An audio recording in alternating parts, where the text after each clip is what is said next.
because sometimes, especially puppies, they can get very boisterous Oh my gosh, yeah. when they're playing. So, and actually, that one negative interaction by an accidental nip could really, really tarnish that relationship. You can scare the child so much, and that's it. I don't want the puppy anymore.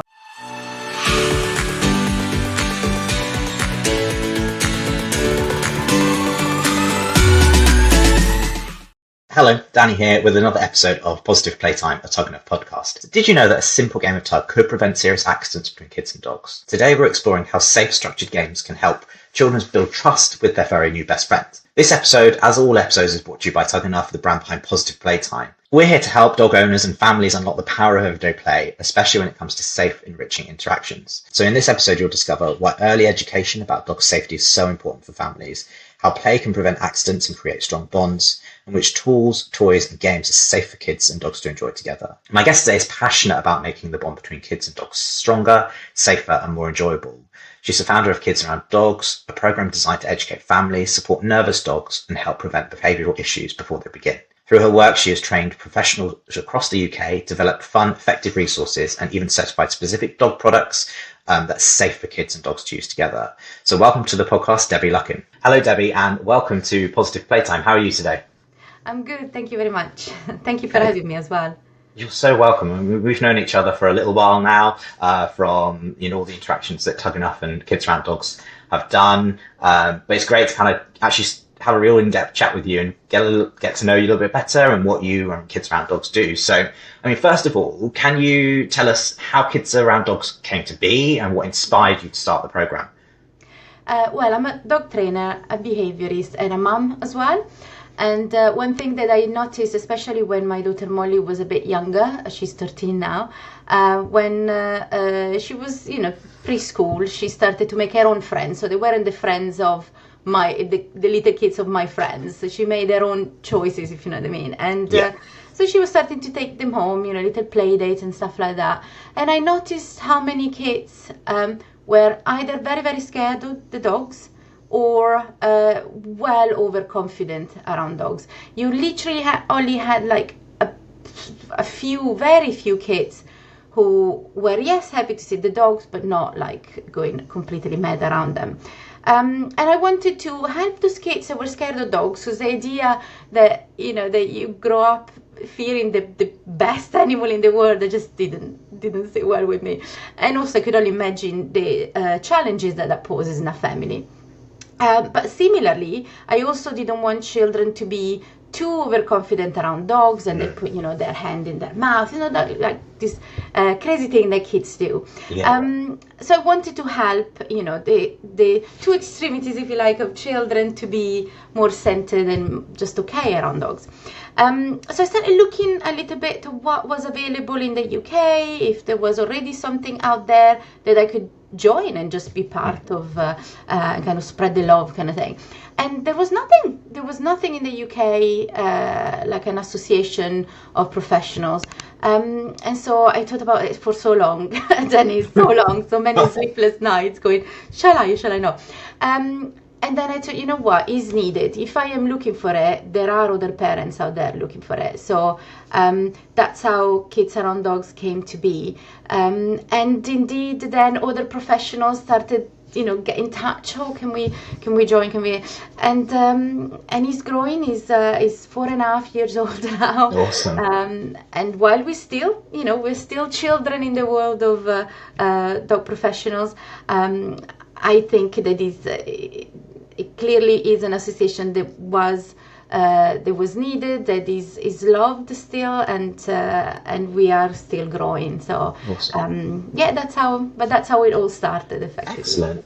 And just going back to when your daughter was much younger and those her friends were coming around, I guess you had a dog or dogs at that time. Yeah, it'd be great to hear more about that dog and kind of what. Absolutely. So in fact, our first dog, Pixel, he was my child before the human child, before we had Molly. He passed away when Molly turned 3, literally that summer. So it was very difficult time. And then we rescued Wilco, our pug, Okay. who is now super old. But at the same time, when we rescued Wilco, I was again very curious to know more about dogs. So I started working with dogs, and I was also a dog boarder. So we had, we only having two dogs at a time, and always checking, having the all the tests before they were actually coming to stay. So we had quite a few dogs coming in and out, So it wasn't, we had our Wilco, that was our dog, permanently here. And then we had visitors. So my daughter effectively interacted with a variety of breeds, of sizes and things like that. Obviously, we had to always make sure that the dogs that were coming to stay were happy around children and other dogs. So that's why as well it was important to be honest with the parents of these dogs and just make sure that everything was fine. But in that respect, again, Molly had a great upbringing kind of around dogs, and so did some of her friends. When she was little, she had kind of a group of friends that were always kind of the same, And so some of them got to know some of the dogs, and they were like, "Is this dog coming over? Have you got this dog there? That was my favorite dog." So it's quite sweet, Oh, nice, yeah. So you mentioned that about the two extremes. So I guess there's the kids that are really scared of dogs and don't want to go near them, and then I guess you've got the other end of that where you've got dogs a little bit too overconfident. Kids are a little bit too overconfident with dogs and maybe get up in their face a little bit and cause problems. I mean, what are the challenges that you see on both ends of that spectrum? So with the overconfident children, we had, and this I experienced even myself when one of the little girls came over once. She was trying to ride our poor pug, bless him. Not a horse, honey. Not a pony, off you go. But yeah, that is probably the biggest challenge, in the overconfident children, is that they almost put themselves in a way in danger, if you like, because the more they stress a dog out, the more they could push the boundaries that we should have with dogs. And so that, you put the child puts himself or herself into kind of danger. And what I see the most is that sometimes with clients, maybe the parents think, "Oh, is our dog is it's such a lovely dog, is so friendly, so loving and everything, nothing's ever gonna happen." And God, I hope they're right. I hope nothing is ever gonna happen. But should we chance it? Should we risk it and see what happens? So that is probably the biggest challenge with overconfident kids, is that there is a kind of sometimes misguided trust that the dog will never do anything. And to be fair, most of the time it is true, the dog will just endure it, but sometimes it doesn't, and sometimes there is that even just a warning bite, but it's still there, and the child gets hurt or gets scared, and then sometimes even worse happens. So that's the biggest risk and the biggest problem in family with overconfident children. Then you have the children who are very scared, and the problem there is that sometimes either the parents don't believe that fear is real, and even some professionals think that the child is just maybe craving attention or something else. And mind you, sometimes it could be a way for the child to find, maybe some attention from the parents, or maybe it's a cry for help in a way for other issues that might be behind, the child's developing brain. But a lot of the time, the fear of dogs grows develops because a grown-up or someone near the child is already scared of dogs. And that fear kind of rubs off on like them. a learned behavior kind of. Yes. And the other might be that is a little thing that's happened. It doesn't have to be a dog attacking a child. It doesn't have to be anything that big. But literally maybe the child was on his scooter and a dog chased him on the scooter. And that might seem like a little thing, but it can be a traumatic event for some kids, and that can develop the fear of dogs as well. So, Debbie, what's your advice for parents looking to introduce their kids to maybe dogs for the first time, or advice on how to make that first interaction really safe and for both the dog and the child? So one thing that I see a lot is parents surprising the child with a puppy or even a rescue dog, and I don't actually recommend that, because there is like a bomb of excitement coming into the scenario. So my advice go even before adopting the dog. Get the children involved. Do the shopping together. Go and choose the bed, for example, the bowl, some toys, that kind of thing. Get them involved in the process of preparing the house for the puppy or the dog. Even choosing the puppy, while it is lovely to surprise the kids, the surprise could be maybe a card that says, we're adopting a doggy, for example, and then go through the process together as a family on choosing what kind of dog you'd like, and look into the right breed that suits the lifestyle of the family. Look into the proper breeder and discuss that with the children. Even if they're little, but they're not stupid. They can still very much be involved in this stuff. And they also explain why you're choosing a good rescue center, why you're choosing a good breeder, so the children can also appreciate the importance of those things. And then once the litter is born and everything, and make sure the children are involved in that, let them know what's happening, and it's time to go and see the puppies and choose them, that process. Get them involved, get the kids to come, meet the breeder, meet the dogs, the puppies and everything. If it's a rescue dog, go to the rescue center with the kids, get them involved as much as possible. When the time comes for the dog to finally get home, get the kids to prepare the water, that kind of stuff. Where is the bed going to be and things like this. Get a professional in before the puppy comes to really help you with everything, because every child is different. Logistic of the house will be different. Where should some stair gates be, that kind of stuff. So that, again, the children are fully involved with that, and the professional can discuss it with the kids as well. And so that when the dog comes home for the first time, the first day when they go and pick it up, is not, yes, they'll be excited, but they have had time to put things in place, to be completely involved, so that they know, right, hopefully he's going to like the bed with the butterflies on it, that kind of thing. Or the fact that the harness is green rather than purple, that kind of things. The children have chosen those things. If you have more than one child, maybe, I don't know, one child chooses the color of the lead and one child chooses the color of the bed, for example, so that they can both have their own little things.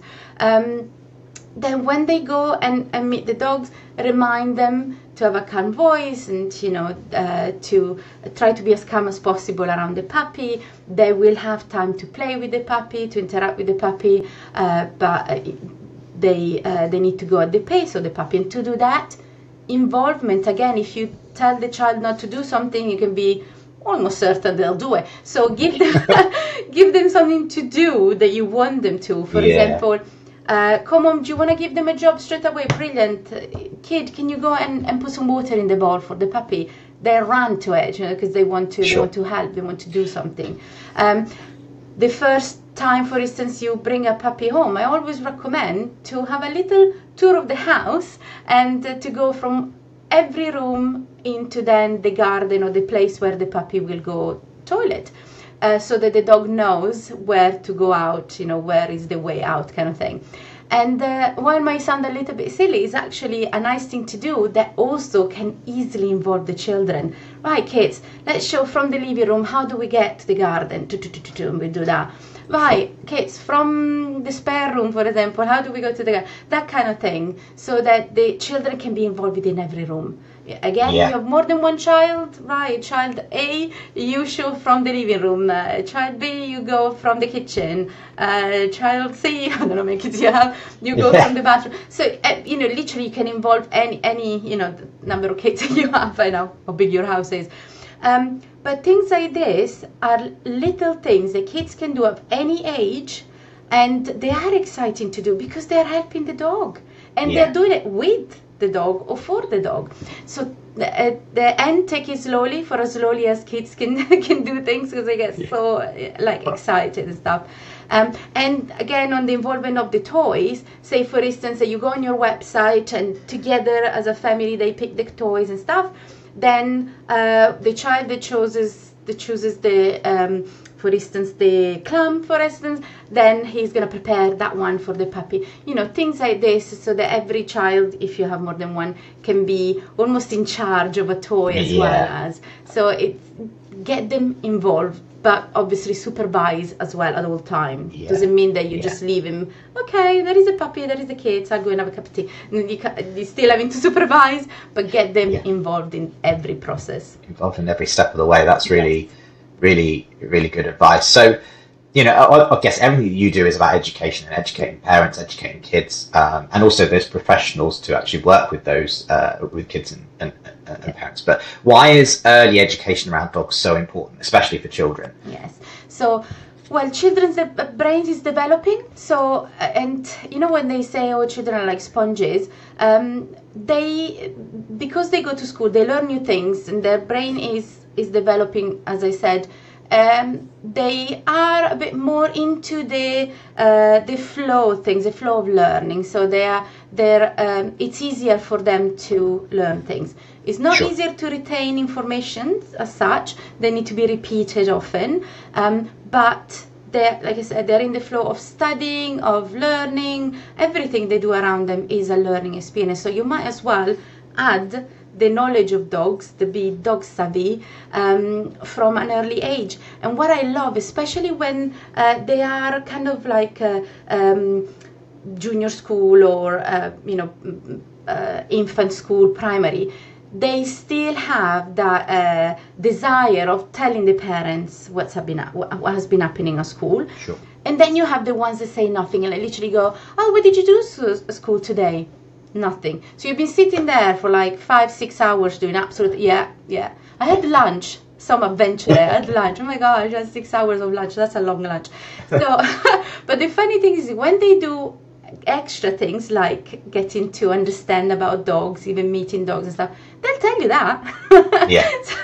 Maybe there was like a half an hour section in the whole school, but that's what they did all day. So that's it. So what's fantastic about it is that the child comes home and whatever is learned that day is going to tell the parents, it's going to tell the siblings, maybe it's going to tell a friend as well, and that learning becomes like a spider web, and other people are learning about it, and again, like super, super powerful.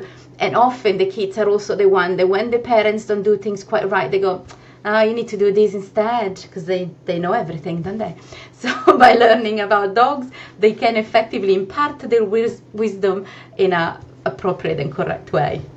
Sure, awesome. Okay, so in terms of, do you go into schools, or do your trainers go into schools and kind of teach those how to safely interact with dogs? Is that kind of what happens? Yes, so we do offer school talks, so not just the school talks, could be as well scouts and things like this. Often our professional have mini workshops as well. They might do within the community or in their garden or in a hall that they rent. It really is a variety of options that our professionals offer, but we're everywhere globally as well, so I think it depends on what they find more comfortable, what is best within their community. But it is effectively this, though, is talking to a group of children and educating them about dogs, how to be around dogs, canine body language, what dogs like, what is best to avoid, and all that sphere effectively that can help children to be safe around dogs, and dogs respected by children, which is really important. Excellent. Yeah, great. Okay. So what are some of the biggest myths or mistakes you see when it comes to kids and dogs interacting with each other? So I think the biggest myth, I mentioned it briefly when we were talking about the adopting dogs and stuff, is that people assume the dogs are they love us unconditionally and they are like saints and never do anything. And I think that is a little bit of the biggest myth, and dogs never get angry. They do. Even the best one get angry. It doesn't mean that they go and bite everyone, but they do get upset. They do get scared. Just have an off day, I guess. Yeah. And often that is it's thought of as not happening. Not be sure my dog would never. That is probably the biggest myth that there is. And we think about it even for silly things like, oh, my dog would never eat a shoe, and that day I can guarantee he's gonna eat a boot. Not just do it, yeah. Do you know what I mean? Yeah. And same goes for the kids. Oh, my kids never do that, and then they just do it in front of them. Thanks. Yeah. And I think also I'm thinking of this from the flip side in terms of the dog owner's perspective. So I've got two dogs. They're two little dogs, and a lot of kids come up think that they look really cute, and it does make me nervous a little sometimes, because one of them can be a little bit touchy, a little bit unpredictable. I mean, what advice would you give to dog owners who don't necessarily have kids, so they've not had that experience? When it comes to that situation where you've got a child running up to your dog, what kind of things would you recommend or suggest that dog owner could do to avoid a situation? So often these case scenarios, maybe someone who doesn't necessarily have children around, or not very often, and so they look around for the parents a lot of the time. Yes. Don't be afraid to talk to the child in a kind way. You don't have to be, go away. But you can just, but just talk to the child and say, oh, this dog, and make sure that you are there to help your dog, to reassure your dog with a cuddle, whatever, you normally do, maybe crouch down next to your dog if he's little, whatever. And just say, oh, my dog is not very happy around children, for example. My dog is not very used to children. Why don't you wave at him or her or them? Why don't you wave at them? I think they like that, and you can tell them the children the name of the dog. So this is now, and so have a short conversation. Nice, sweet, because obviously you want to be a nice person, hopefully. And as well, maybe in that time, a parent will appear, a grown-up will appear, and they can hear that you are having a conversation with the child that is appropriate. And again, just get them. An interaction can happen. Doesn't have necessarily been anything about touching the dog. Sure. But as a dog parent, be there for your dog. So your dog knows that while you're chatting, you are, looking after them, and you're there to protect them as well. One thing that I like to teach to my clients as well is a peekaboo, or middle, sometimes people call it, when the dog comes and you appear between your legs. You can do it with two dogs as well, unless they're two Newfoundland, when in that case it's a little big. But you can then, if you have big dogs, they can be on the side rather than between your legs. I do prefer between the legs if possible, because then the dog feels that you are also protecting them, and there might be less chances of a child coming really close, because then there is an interaction with the human as well, while they only wanted the dog.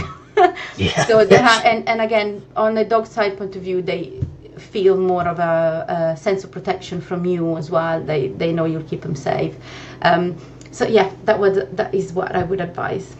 Excellent, that's really good. I sometimes get a bit I know one of my dogs, well, as you said, you never know.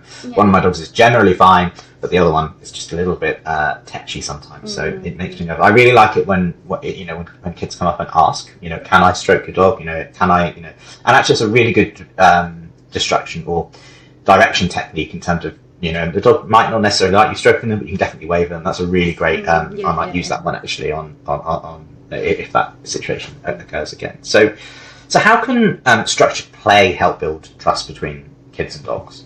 So play is super important. Hopefully it's important in adults as well. We don't have as much time to play because we're a bit busy not playing. But I think that's why the gaming industry is so big, because even adults can still play. But play has a super important part in kids' development and dogs' life as well, which is beautiful. It helps with bonding. So it creates that lovely bonding between the child and the dog. It's develop cognitive skills, so the brain of the child keeps growing, and it helps socializing as well. Even if it is with the dog, it still helps that connection that they can make while they're socializing with the dog. They can then interact with humans as well. They learn to share as well, which is really important again in a the development of the children, but also it helps with empathy. For instance, if they keep winning a tug game, for example, they can feel a bit sorry for the dog, and that's empathy, and that is a great thing to have, especially because in a child's life, empathy kind of goes up and down.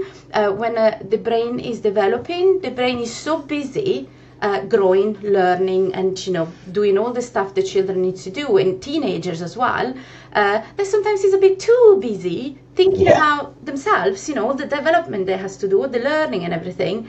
The brain doesn't have time to think about you. I can't feel sorry for you when I'm so busy. So playing actually really helps in that respect as well. And in fact, I'm sure there is a lot going on in animal-assisted play therapy as well, where children that might need some extra support on a therapy or psychological level, and even physical, they have animals. Dogs is obviously the biggest one as well, and horses are very much used too. But they have dogs around, one or sometimes even more than one, and that dog, that playing, that interaction helps them to feel safe, to feel like they're having a giggle, a laugh, to feel relaxed, and it helps them to open up if there are tricky situations that they need to be discussed. By playing, and the dog is a really extra help there, then again they feel relaxed, they feel like they can maybe trust the dog more, and therefore the person that comes with the dog. And that has been shown that children even with traumatic experiences were able to talk about them because the dog has helped in that respect. So it's so powerful, isn't it? I mean, even even as adults, that relationship that you have with your pets it really softens so many things, doesn't it? Really, coming home from a bad day at work and your dog's there waiting for you, there's nothing better than it, really. So you can definitely see how that would really help, and especially kids to then articulate those feelings into words that then other humans, that parents or guardians can help them with. So it's really interesting. I think that's why as well school dogs are becoming more and more popular. We've seen a massive increase in that because a lot of children, especially after COVID, there's been a lot of problem for kids going into school, and having the school dog there has helped many kids with anxiety and other zen issues. And very often when I go and assess a dog or work with a school dog, there are toys there, and they are used for the kids and the dogs to interact and to kind of let this anxiety melt, even just for a little bit, and help the child to have a better day, a better experience. Awesome. Okay. So what makes a toy or game safe and suitable for kids to use with dogs or around dogs? So as you know, I love your product, so I'm gonna tell you I'm gonna tell you why in particular. But then if you're listening to the podcast, you know Tug-E-Nuff. So the toy, my favorite toy is one of the I think there are 3 of them. The bungee chaser with the long lead attached to it. What I particularly like is that you can play with the dog, and the dog is going to be super happy with the furry bit at the end and the handle on the other hand. So you got the child holding the handle and the dog attached to the rest of it, effectively. That long lead can keep children safe, because when the dog is playing, maybe a bit excited, he will use his teeth as a form of play there as well.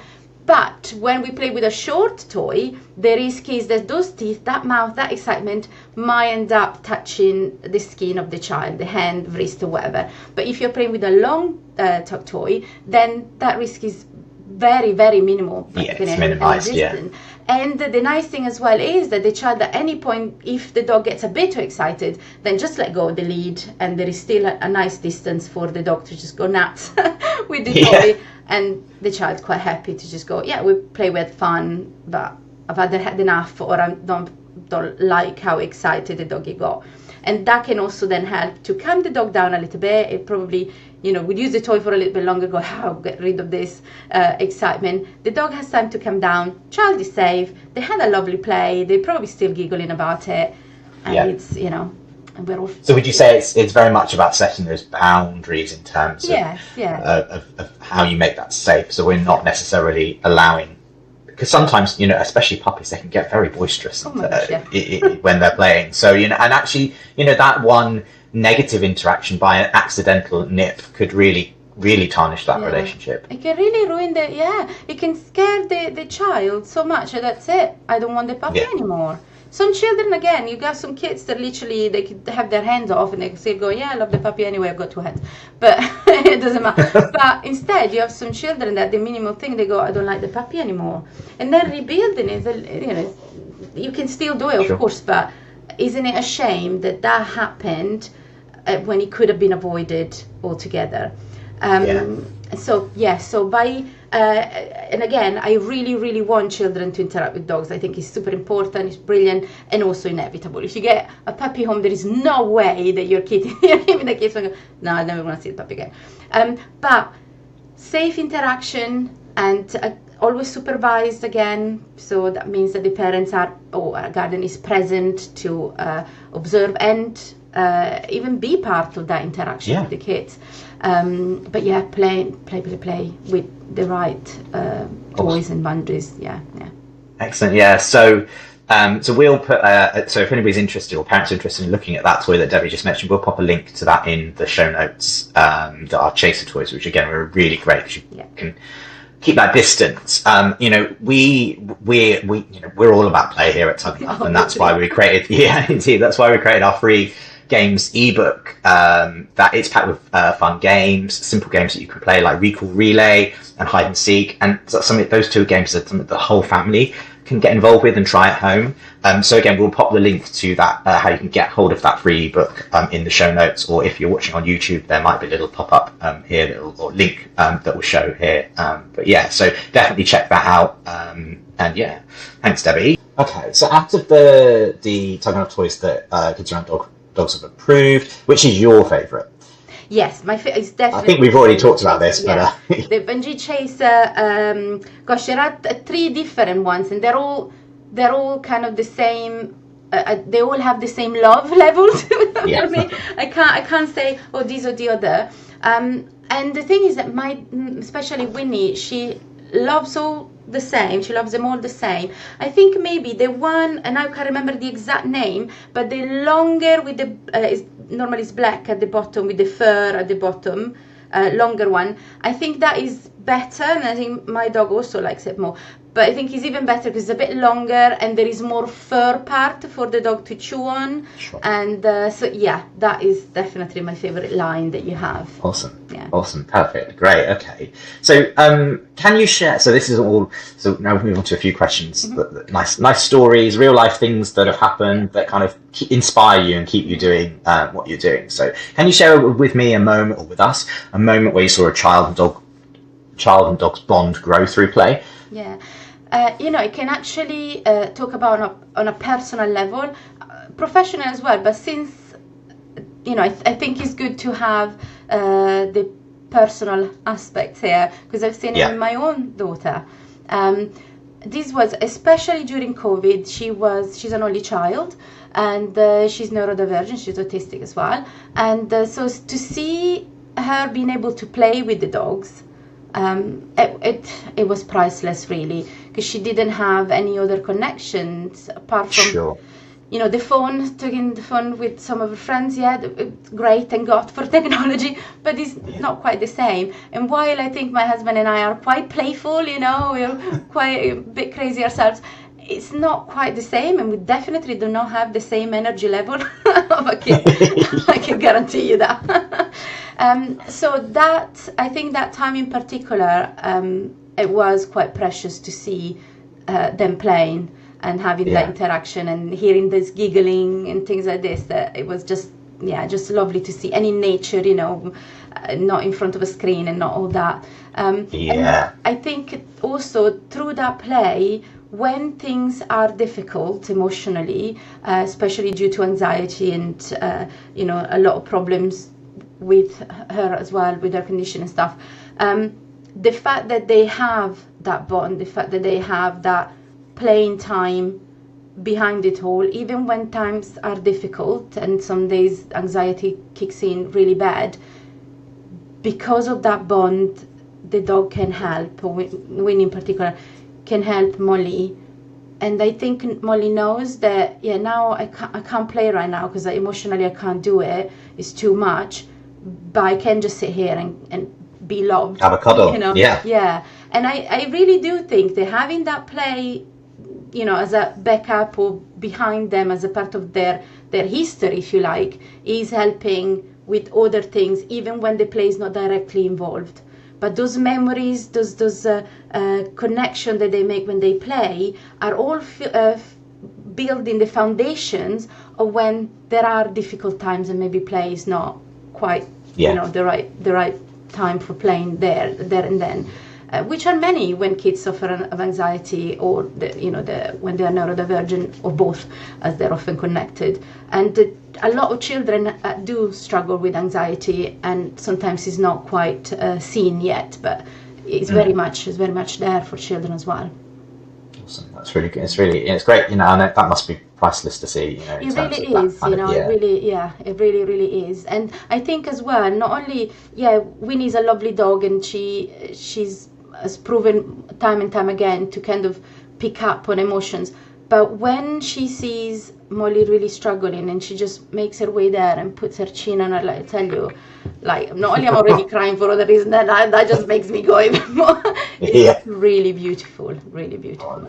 Yeah, it is amazing the things that dogs pick up. That there's cues that they pick up that you don't even know that it's happened, and they pick it up. So that must be really special to see. And what is lovely as well is when, obviously there are toys around and stuff, try to tidy up, but there are bits and bobs around. I love when sometimes it's like she knows Winnie and goes and pick up one of the toys and brings it there, or brings it to you to say, wanna play? We could play. We can sort it all out. It's all right. I don't have to worry about anything. We'll have a play. It's really sweet. Oh, that's really nice. Yeah. So, I think we kind of covered this at the very beginning, but it'd be great to kind of just get a succinct, really, your key takeaway piece of information. So what piece of advice would you give to parents who are introducing a new puppy or rescue dog to their children? I think you've kind of been through it, but... So take it slowly, don't rush things. When I mentioned before, prepare them in advance, so their excitement level, don't worry, they're still going to be excited, but not quite as much, because they'll have things that they have prepared, things they can expect, and even kind of build in their mind. Be there for your children, but be there for the puppy as well, and keep things positive. So rather than say don't do that, give them something to do. Just say no to things. So don't do that. It's not going to help them. If anything, it might make you want to do it more. When someone tells you don't look, the first thing you do is look. So, so give them something to do that is a good interactions between them. Awesome. Perfect. Great. Well, thank you. If listeners want to find out more about you or about Kids Around Dogs and what you do, where can they go to find out? So our website is kidsarounddogs.co.uk. And from there you can also find the little logos to find on our social media, but we are on Facebook, Instagram, TikTok-ish. We're everywhere, LinkedIn, everywhere, and the tag is generally just KAD, Kids Around Dogs. Excellent, thank you. So thanks, Debbie, for all the work that you're doing to make families and dogs safer and happier together, and thank you for joining us. As Debbie just said, you can learn more about Kids Around Dogs on their website. It's packed with trusted advice and tips, and you can also find certified professionals if you need a little bit of help there. If you'd like to find some safe games that you can play between your kids and dogs, then don't forget to check out our free games ebook. Again, we'll pop a link to that in the show notes. And I really hope you've enjoyed today's episode. If you have, please follow and subscribe and leave us a review. You'll find Positive Playtime on all the normal places you get your podcasts, Apple Podcasts, Amazon, Spotify, and also on YouTube. But thank you so much for joining us, Debbie, and thank you for listening. And until next time, happy tugging.